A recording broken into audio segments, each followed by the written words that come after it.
Hello, bachcho. Let's read this question. So this question says, figure shows an arrangement to measure the EMF and internal resistance of the battery.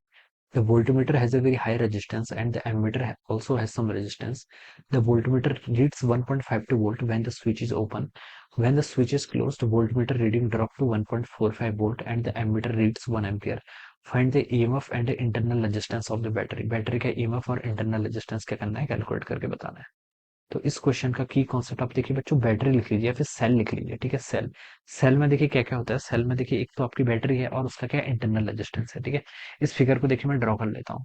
Figure देखिए आपको question में ऐसे given कर रखा है. ये आपकी बैटरी है जिसका ईएमएफ ई के इक्वल दिया हुआ है और इसका इंटरनल रेजिस्टेंस है. ठीक है, ईएमएफ ई है, इंटरनल रेजिस्टेंस स्मॉल आर है. इस पूरे कॉम्बिनेशन को ही बच्चों हम क्या बोलते हैं, आपकी बैटरी बोलते हैं. ठीक है, बैटरी को हम सिंपली ऐसे रिप्रेजेंट कर लेते हैं बट एक्चुअल में बैटरी ये होती है. ठीक है, और यहाँ पर आपका एक वोल्ट मीटर कनेक्ट किया हुआ है. ठीक है, और बोला गया कि देखिए the volt meter has a very high resistance. इसका रेजिस्टेंस बहुत हाई है. ठीक है, रेजिस्टेंस हाई.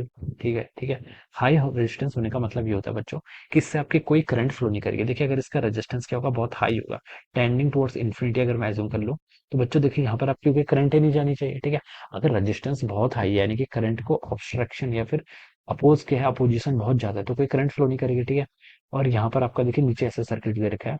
ये आपका एक स्विच है. ठीक है, this switch is like this, alright. और यहाँ पर आपने क्या कर रखा है, एक एमीटर को यहाँ पर ऐसे कनेक्ट किया हुआ है. ठीक है, यहाँ पर आपने ऐसे एमीटर को कनेक्ट किया हुआ है. ये आपकी सिचुएशन क्वेश्चन में है.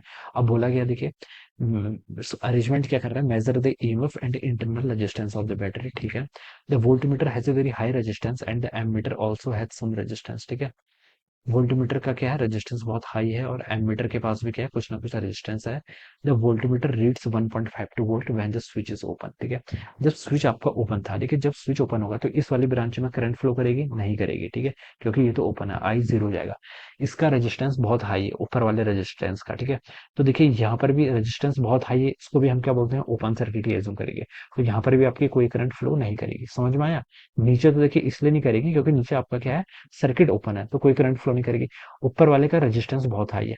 हाई रेजिस्टेंस का तो बच्चों मतलब ही ये होता है कि वो ओपन सर्किट है. ठीक है, देखिए ओपन सर्किट का मतलब क्या होता है, हाई रेजिस्टेंस. तो ऊपर भी आपका क्या हाई रेजिस्टेंस है, तो यहाँ भी आपकी कोई करंट फ्लो नहीं करेगी. तो बच्चों इस वाले पार्ट में आपकी कोई करंट ही फ्लो नहीं करेगी. ठीक है, करंट ही फ्लो नहीं करेगी. तो मान लीजिए बच्चों मैंने इस पॉइंट का ए पॉइंट एज्यूम कर लिया, ये पॉइंट मैंने बी एज्यूम कर लिया.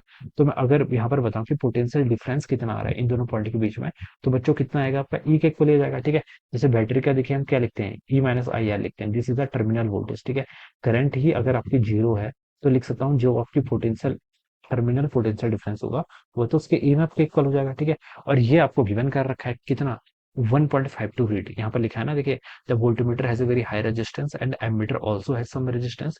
The voltmeter read 1.52 volt. Voltmeter कितना रीड कर रहा है, 1.52 volt when switch is open. जब स्विच आपका ओपन था तब आपका वोल्टमीटर कितना 1.52 वोल्ट रीड कर रहा है, यानी कि यही क्या होगा, इसका ईएमएफ होगा कितना, 1.52 वोल्ट.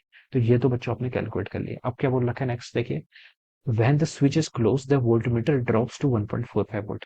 स्विच को अगर मैं क्लोज कर दूं, ठीक है, अगर अब मैंने स्विच को क्या कर दिया, क्लोज कर दिया.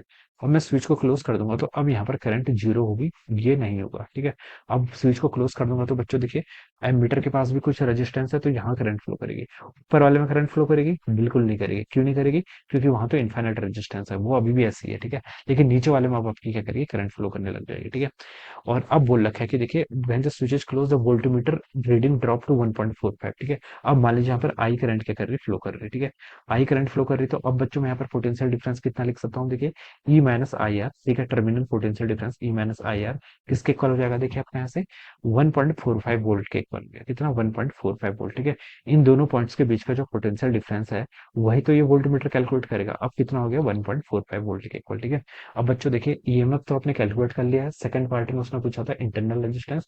एमीटर कितना रीड कर रहा है, 1 एम्पियर, यानी कि करंट 1 है. तो यहाँ पर पुट कर लीजिए, देखिए ई की वैल्यू कितनी है, 1.52 माइनस आई करंट कितना है, 1 ampere into internal resistance small R के इक्वल, और आपको 1.45 के इक्वल. तो 1.52 माइनस 1.45 करेंगे तो 0.07 हो जाएगा ओम्स के आपका स्मॉल आर की वैल्यू. तो ये आपका इंटरनल रेजिस्टेंस आ गया.